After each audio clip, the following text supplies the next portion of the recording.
اس میں لکھا ہے وما کان لبشر ان یکلمہ اللہ، کہ بھئی انسان کے لیے یعنی بشر کے لیے یہ کہاں ممکن ہے کہ وہ اللہ سے کلام کرے، الا وحیا۔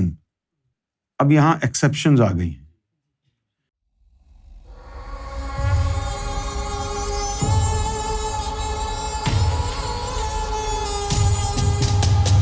یہ بڑی گمراہی پھیلا رہا ہے شخص، انجینئر محمد علی مرزا، بہت بدمعاش آدمی ہے۔ تو اس کے بہت سے لوگ ہمارے یہاں چینل پر بھی دیکھتے ہیں، سنتے ہیں، اس لیے میں اس کا جواب دے رہا ہوں۔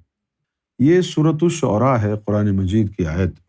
اس میں لکھا ہے وما کان لبشر ان یکلمہ اللہ، کہ بھئی انسان کے لیے یعنی بشر کے لیے یہ کہاں ممکن ہے کہ وہ اللہ سے کلام کرے، یہی مطلب ہے نا، وما کان لبشر ان یکلمہ اللہ، ان بشر کے لیے یہ ممکن نہیں ہے کہ وہ اللہ سے کلام کرے، الا وحیا۔ اب یہاں ایکسیپشنز آ گئی ہیں کہ ہاں وحی آ سکتی ہے، بشر کے لیے اللہ سے کلام ممکن نہیں ہے لیکن وحی آ سکتی ہے، اور آپ کو پتہ ہے وحی تو نبیوں پر آتی ہے۔ تو کہا کہ الا وحیا، سوائے اس کے کہ وحی آتی ہے، اور پھر ایک اور چیز بتائی، او من وراء حجاب، یا پھر اللہ حجاب میں ہو اور بندہ دور سے سنے۔ ورا کا مطلب دور ہوتا ہے، عربی زبان جن کو آتی ہے۔ تو یہ جو حجاب کا جو ذکر یہاں اللہ نے کیا ہے، یہ کیا حجاب، کون سا حجاب ہے؟ عورتوں والا حجاب ہے یہ ہے پردہ وحدت۔ کیا ہے یہ؟ اب یہ جو پردہ ہے وحدت کا، آپ کے سینے میں دو مخلوقیں ایسی ہیں جن کا تعلق اس پردے سے ہے۔ دو مخلوق ایسی ہیں، کون کون سی؟ ایک لطیفہ خفی اور ایک لطیفہ اخفا۔ ان دونوں مخلوقوں کا تعلق جو ہے اس حجاب سے ہے جس کا اللہ نے ذکر کیا ہے۔ سوچنے کی بات ہے کہ قرآن میں آیا کہ یا تو وہی آئے گی یا پھر دور سے حجاب کے پیچھے سے اللہ کلام کرے گا۔ تو اب اللہ یہاں تو نہیں ہے جو آپ حجاب کے پیچھے سے یہاں بیٹھ کے کلام کرے گا۔ حجاب کے پیچھے سے دور سے کلام کیسے ہوگا کہ جب تیرے اندر کی مخلوقیں اس حجاب تک پہنچنے کی صلاحیت رکھتی ہوں گی، تو دور ہے، یہ ورا تیرے لیے ہے۔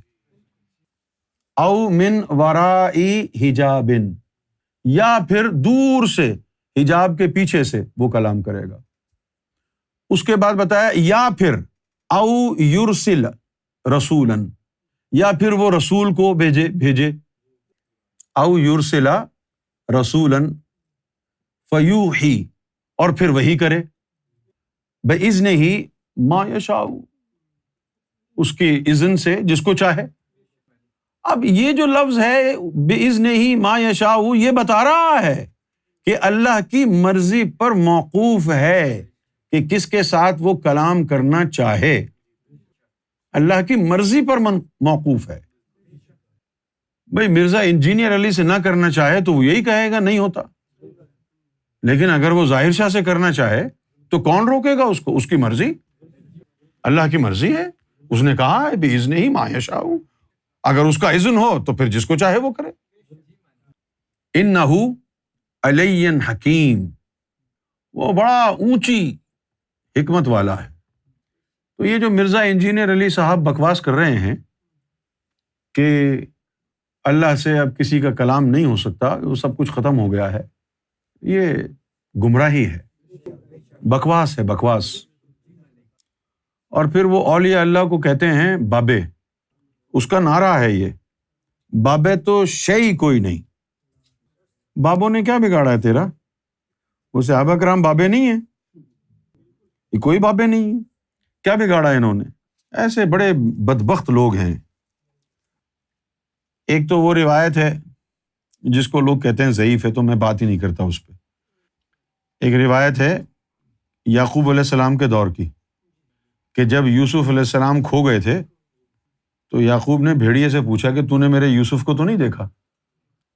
تو بھیڑیے نے کہا کہ اگر میں نے تیرے یوسف کو کھایا ہو تو میرا شمار 14ویں صدی کے علماء میں سے ہو۔ لیکن یہ بڑی ضعیف روایت ہے، ہمیں ضعیف روایتوں کی کیا ضرورت ہے جب ہمارے پاس اعلیٰ ترین روایتیں موجود ہیں۔ ایک حدیث میں آیا کہ ایک زمانہ میری امت پر ایسا آئے گا، لا یبقى من القرآن الا رسمہ، قرآن میں سوائے رسم تلاوت کے کچھ نہیں بچے گا۔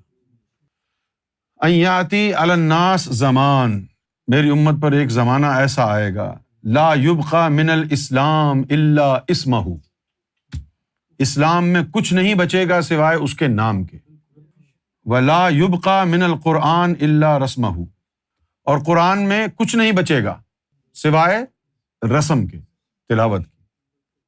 مساجدہم عامرہ وہی خراب من الہدی، اور اس دور کی مساجد بہت زبردست ہوں گی، اونچی اور بڑی یعنی پرتعیش، بڑی لگزوریس اور ہیں، لیکن مسئلہ کیا ہوگا؟ وہی خراب من الہدی، کہ ہدایت سے وہ خالی ہوں۔ علماؤہم، اور ان کے جو علماء ہوں گے، شر من تحت عدیم، عدیم السماء، اور ان کے جو علماء ہوں گے آسمان کے نیچے زمین پر بدترین مخلوق ہوں گے۔ من عندہم، اور ان کی طرف سے، تخرج الفتنہ، فتنہ برآمد ہوگا، وفیہم تعود، اور انہی میں لوٹ کے آ جائے گا۔ یہ ہے علماء جو حدیث میں آیا۔ اب مولانا روم کی بات سنیں، مولانا روم کئی سو سال ہو گئے ان کے زمانے کو، اور یہ جو شعر ہے جو میں آپ کو جس کا مفہوم بتا رہا ہوں مولانا روم کا، یہ شعر سرکار نے ندیم کی ڈائری میں لکھا۔ کیا تھا؟ مولانا روم اپنے دور کے لیے کہہ رہے ہیں کہ اس دور میں مسجد کا امام ہونے سے بہتر ہے کسی یہودی کا غلام ہو جاؤ۔ کتنے سال ہو گئے؟ کتنے 100 سال ہو گئے؟ یہ حال ہے ان مولویوں کا، دین کو تباہ اور برباد انہوں نے کیا۔